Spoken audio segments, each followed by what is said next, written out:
সেই প্রথম তোমার চোখে জল দেখলাম ঠাকুরপো। চাঁদের আলোয় চিকচিক করছে তোমার চাপা কান্না।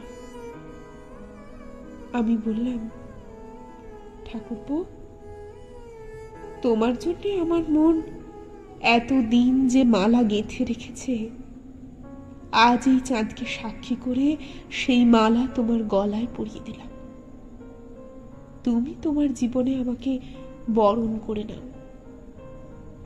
তোমার চোখের জল নিঃশব্দে ঝরে পড়ল আমার কপালে, আমার গালে, আমার বুকের উপর।